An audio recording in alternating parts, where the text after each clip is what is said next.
Hey guys, and welcome to the first market breakdown for the week. We haven't recorded one of these previously, but I'm going to try and make it a bi-weekly thing or potentially even a weekly thing. They'll be recorded here on the Vertex Investing channel, and yeah, that's pretty much it. I'm going to break down between 5 and 10 pairs, try and give you guys an outlook of how I would trade, my thought process between when I first look at the chart and break down the trades. So yeah, I haven't actually done anything yet. It's Sunday 29th and I'm just going to be running through some charts. So I always go through my favorite pairs first. So the first one's JPY USD.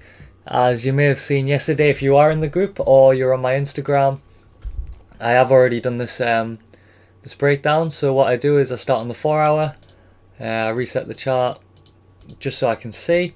So as you can see, it's really choppy here. It's very choppy. So we can see a range of market here potentially between these two areas. Okay, everyone can see that. It's not as clear as most of you may see when you're trading, when you're learning to trade from the books. But yeah, so by this thought process, we see here this area here has failed to make a higher high, so the uptrend's probably failed right now. We do see this potential trend line here, and we need to be wary of it based off where the market opens. Now if we go into the 1 hour and we see it more clearly, price will probably continue to run up to this level, potentially even higher, and make a fake out like here, but that's no worries. We just need to wait till the trend changes. But if we look in the 15-minute chart, the downtrend has started to begin, right? So if I show here, we have the structure high, the lower high, a potential another lower high there, and this could potentially be the lower high. With this rejection here, we can say price has found resistance at this level. So if market opened exactly where it is here, which is very, very unlikely, but if it does open somewhere like this, and just for added confluence, we can put a fib retracement in here, see where it is, and we see it's just about rejected the 0.5 fib, and the 61% is here, so we could potentially see a market open around this level with rejection wicks. Then I would happily be entering a trade on this part, this level here. What am I looking for? This is what I'm looking for. So if it came up to here, simply stop loss above the previous high, the structure high, and take profit down to structure low. Potentially, if the downtrend continues, then we could see a continuation of this trend, and our take profit could be here. But we'll judge that when the time comes. We don't need to predict anything. We just need to react to the market, right? Based off how I trade, I don't really do weekly market outlooks as such, as in the daily on the 4 hour, because I'm not bothered about predicting reversals. I'm not trying to predict where the chart's going to go. I purely trade 15-minute and 5-minute for my entries, and yeah, that's it. As you may have seen on the Dow Jones trade on the end of Friday, we ended on the 5-minute chart and scaled in multiple entries, but it doesn't really matter for me. 5-minute, this is what, how many pips? 258 pips, because it's GBP odd. G is a high moving pair, so even on this 15-minute chart, this small move here is 250 pips, which that could do a lot for you. If you're using 0.1 lots, the stop loss is 30, so if you had £3,000 in your account, you could use 0.1 lots and risk 1% and gain £250 out of this. Great trade, 8% trade, and it has a high probability of happening, right? We've got the confluences, the trend, but yeah, the basics of my trading strategy is the trend is your friend, right? So here, another example. We'll draw that in first, but I will go to the 4 hour chart and show you right now. So people would have drawn this in potentially. It rejected off the top of here and made an uptrend. And this level here, if you trade supply and demand, which I have done in the past, this candle here is your basing candle, potentially rejecting this area here, which is why I would potentially be looking for shorts, right? Similar to the GBP AUD trade, which shows confluence that we are looking for GBP shorts potentially. Rejection is 618 as well on top of the supply zone. Supply zone? Yeah, supply zone. So when market opens, probably Monday or Tuesday, we'll be looking for short trades, potentially on these levels. So basically what I'm looking for price to do here is stay in drawing, arrow, price to come down here, double top confirmed, retest of this previous high here, and you know this was support becoming resistance, and once it does this I can confirm a downtrend and a reversal has occurred, and yeah, that's pretty much it. Once that happens I can confirm the reversal. See, a lot of people would trade here, and this is how you just basically commit account suicide. I've done it many times in the past, and you should 100% avoid this. So basically what happens is, I'll remove this, from this level right here, this double top, you know, you see this reversal in a key level that you see, which we've marked out. It's a supply zone, a 61% fib. So at this point you're going to say reversal, reversal, reversal. If you sell and price doesn't change direction for whatever reason here, and it keeps going, say your trend line was wrong and it actually is drawn like that or whatever, right, then upon clearing this and it goes upwards, you're going to say, well, I've got all this confluence, I've got the supply zone, I've got my 61% fib, it's got to reject, right? And at this point here, where's my brush? So in this area here, you're going to be stacking up your sells, you know, chasing those losses. If your stop loss was here, that's fine. Take the loss, don't worry about it. So if price broke this level, no problem, okay? You just take that 1% loss, 2%, 3%, whatever you risk per trade. It should never be more than that. That's a small loss in terms of, you know, in your mind. So if price breaks this level and you hit stop, you shouldn't say it's going to reverse, it's going to reverse, and keep stacking trades like that. All the time, every day I see traders saying, do you think it's going to reverse? Do you think it's going to reverse? If it's already, you know, shown this action here, this structure of the double top pattern, and it hasn't gone down, price is probably going to continue going upwards.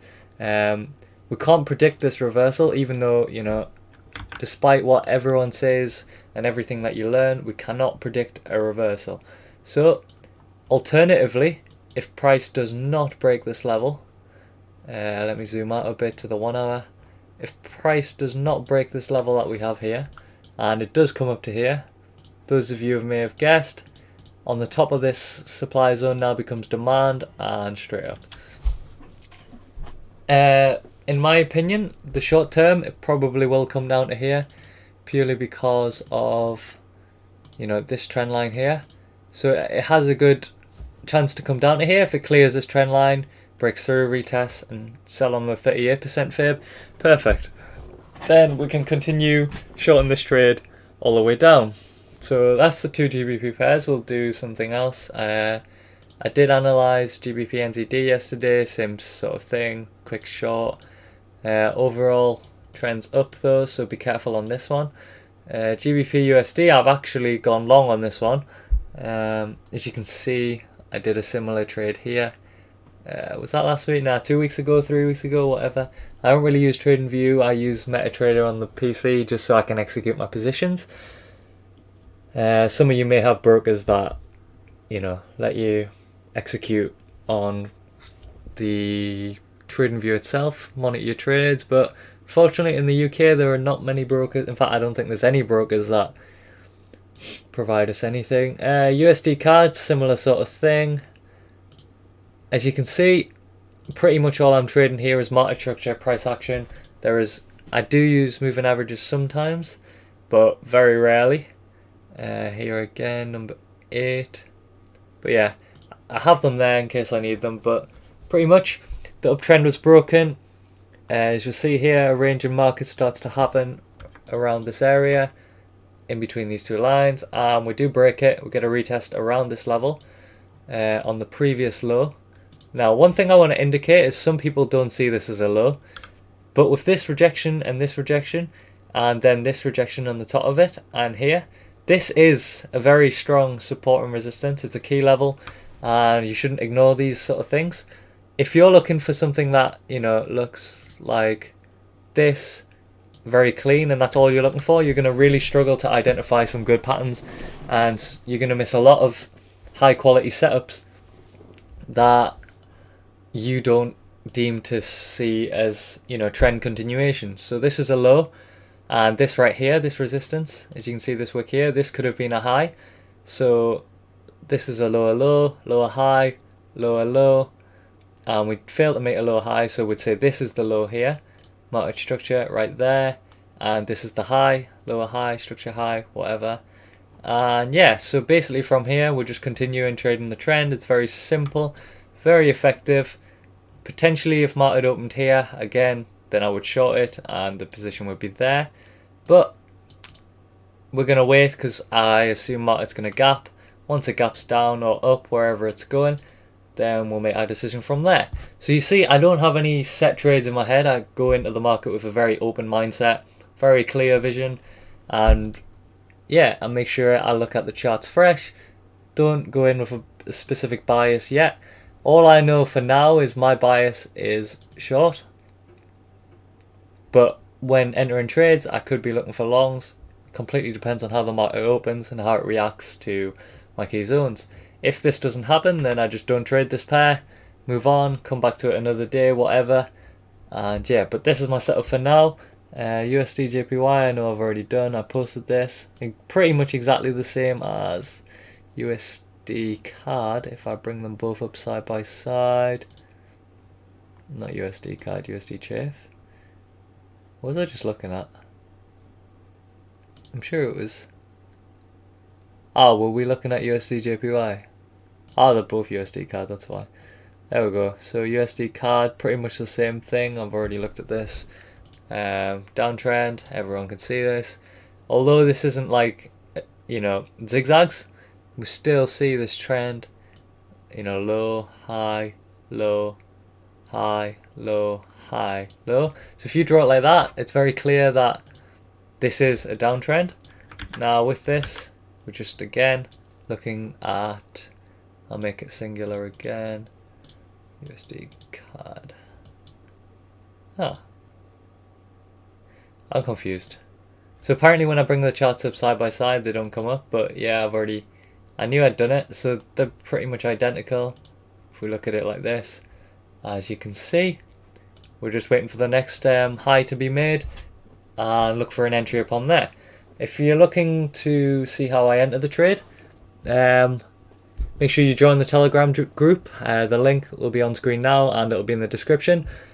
With this, you know, when I enter the trade, I'm going to give full in-depth reasoning as to why, and this is obviously, the group's completely free. You've got no reason not to join it. There's so many people scamming out there and I simply am not one of those people. So yeah, let's go to gold, purely because people, especially in my group, love gold. Yeah, so basically a lot of people in my group were saying that gold is becoming very hard to trade, which is true, and I completely avoided it this week, which again is probably smart because you couldn't have held a trade for more than, what's the difference here, you know, like 8 hours possibly, but 1 hour, if you would have been wicked out over and over and over again, it's very hard. But for those of you that are paying attention to what I've been saying, this is still potentially an uptrend. However, this double top right here can't be ignored. So if, depending on what price does next, this will be a very, very quick trade, by the way. If price gaps, which gold usually does, and does something like that, or it gaps down here, we do not trade on this rejection here, just because the trend is upwards. Wait till it makes a new low and then comes up to the high, and we sell on the highs, and that's where we would trade here. This line here is where we would sell. On the uptrend, if it bounces off this high, the previous high, and clears it and makes a new low upon where you think the bottom of the low is, this is where we buy, right? It's very simple. very effective. And yeah, I mean, I say it every time, the trend is your friend, and it is. And this is my personal favorite. Dow Jones, this is 100% going to be gapping very, very crazily over the weekend, just because of everything that's going on with Corona. And yeah, so we had that mini head and shoulders here on the smaller time frames, which is quite clear on the 5 minute. Yeah, this one here, this is where we entered the short. And this was where the market was before we exited the trade. So it did bounce up, exhausted here, and then made sort of mini uptrend, which again, if you trade in the 5 minute, you could have made the most out of this. Say if you entered on this rejection and you carried it up to here, that's 350 pips right there in the space of, how long was that? What, 1 hour? So yeah, you know, this trading on small time frames, people say it's not possible, people say it's not right. A lot of brokers won't let you use a stop loss that small, so you're going to have to monitor it, and you need to be making sure that your spreads on your broker are low, and yeah, make sure the stoppages and leakages aren't high within your broker as well. But yeah, if you've made it this far, please make sure to leave a comment and a like below. Hopefully you've learned something. But into our final pair, which is Dow Jones US 30. Pretty simple again. It's had this huge bearish pressure, cleared pretty much every low previously until this one here. So if we look at this line here, what we're looking for is either a retest of this level here or a retest of this level here. Now if this does continue shorten, which I highly anticipate it will, just because it's a bit soon to make a recovery, and yeah, but I could be completely wrong. Again, my opinion means absolutely nothing. The market, my opinion doesn't affect the market. I trade what I see. So we see this level, upon clearing this low, we can assume the downtrend's continued, and bang. Otherwise, we'll wait for it to come back into this trend line here, and see if price breaks all the way back up. Even if it gaps up to here, we'll see what happens. We wouldn't enter a trade. Too choppy, there is no clear trend. We'll just wait for a clear breakout and directional movement. But yeah, I'm gonna clean up these charts, make sure I post these ideas to you guys in the Telegram chat. As you can see, yeah, I'll publish them on TradingView also. By the time this YouTube video is live, they'll probably all be in the group, so you can have a look on TradingView. Please leave a like, comment, and follow my TradingView as well. All my links to social medias and the Telegram group and my TradingView will be in the description down below. But hopefully you guys enjoyed the first market outlook, and hopefully you guys have learned something. But I'll see you through the week. Happy trading. Bye.